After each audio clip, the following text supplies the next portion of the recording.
Point समझना है। बेटा तुम खड़ी क्यों हो क्लास में? सीट नहीं मिल रही? आगे आ जाओ, थर्ड लाइन में आ जाओ, थर्ड लाइन में बैठा लो बेटा इसको। फिर तेरी बहन को जब कोई कहेगा यहाँ आके बैठ जा, फिर अच्छा लगेगा? थोड़ा लिमिट में रहना चाहिए ना। बैठ जाओ बेटा। चलो अपने देखो, अपने व्यवहार को ऐसा रखो जैसा तुम दूसरे के साथ करो, तुम्हारी बहन के साथ वही होगा। यहाँ नहीं, जहां वो कॉलेज में जाएगी वहां होगा, बस में होगा, ऑटो में होगा। समाज सबसे मिलके बनता है। तुम घटिया हो ना किसी के लिए, तो तुम्हारी बहन के लिए 100% कोई ना कोई घटिया। भगवान जो है कर्मा रिटर्न्स बैक है, ये सीधी थ्योरी है ये। और ये मैं अपने लिए भी मानती हूँ, मैं अपनी बेटी के लिए भी मानती हूँ। मैं जैसा कर रही हूँ ऐसा ही मेरे साथ होगा या मेरे घर वालों के साथ। तुम जैसा कर रहे हो ऐसा तुम्हारे भाई बहनों के साथ होगा ही होगा। हम किसी भी बेटी के साथ गलत करेंगे ना, तो अपने आप को इसके लिए तैयार रखना कि मेरी बहन भी पढ़ने निकलेगी। आज छोटी है तो कल निकलेगी। चाचा की बेटी, मामा की बेटी, ऐसा नहीं कोई घर में रिश्ते ही ना हो, माँ भी तो होगी।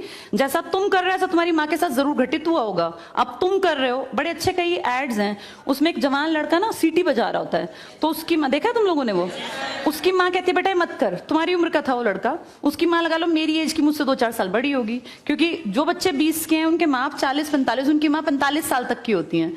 तो लगातार सीटियां बजा रहा है, उसकी माँ उसको कहती है बेटा मत कर। वो इरिटेट हो जाती है, तो फील करता है कि मेरी माँ ऐसा क्यों, मतलब क्यों चिढ़ रही है सीटी बजाने से, घर में बैठ के बजा रहा था सीटी। तो उसकी माँ को याद आता है कि जब मैं रोज बस स्टॉप पे जाती हूँ, 45 साल की अधेड़ उम्र की एक औरत, एक घटिया लड़का, मतलब ऐसे नहीं होते बिल्कुल ही घटिया जिनकी परवरिश हो, वो रोज उसको परेशान करता है, उस 45 साल की औरत को। तो उसको फिर फील होता है कि ये मेरा बेटा जो हरकत कर रहा है ये उस लड़के से मेल खाती है। बहुत अच्छा ऐड है, उसका एसेंस बहुत अच्छा निकल के आता है कि एक्सप्लॉयटेशन सिर्फ जवान लड़कियों का नहीं होता। आप गलत कर रहे हो ना, कोई आपकी माँ के साथ, आपकी बहन के साथ कहीं ना कहीं कोई गलत करेगा फिर। इसलिए समाज को अच्छा बनाओ, क्लास को ऐसा बनाओ, कोई लड़की वहां से अगर आ रही है और तुम कह रहे हो यहाँ आ जा, तो ये ठीक है। ये अपने आप सोच के देखो, ये हमारी परवरिश को भी दिखाता है कि हमारी परवरिश कैसी माँ ने की है। अपनी बेटियों को जितने हम संस्कार देते हैं ना, उससे ज्यादा बेटों को देने चाहिए, क्योंकि गलत करने वाले लड़के ही तो है ना, किसी के प्रति गलत कमेंट करने वाले। ये ठीक नहीं होता।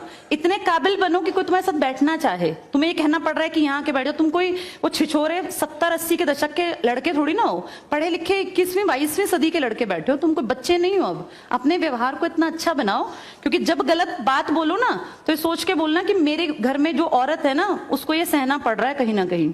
तुम ही लोगों ने समाज बना रखा है, इसको घटिया बना लो चाहे अच्छा बनाओगे तो पूरा समाज अच्छा बन जाएगा। घटिया बनाओगे तो तुम्हारी माँ को भी 100% सुनना पड़ता होगा, क्योंकि ये कर्म है, ये किसी को नहीं छोड़ते। तुम सबको चार दीवारी में नहीं रख पाओगे। तुम्हारी माँ को भी कहीं ना कहीं बाहर निकलना पड़ता है, चाहे वो मार्केट सब्जी लेने जाती हो, गांव में रहते हो तो गली में तो निकलती है ना, उसको भी सुनना पड़ता होगा, क्योंकि समाज बनाने वाले तुम ही लोग हो। तो ये ध्यान रखो सबको कि भाई किसी को हमारे किसी भी कमेंट से बुरा ना लगे, और इनको अलग मत समझो।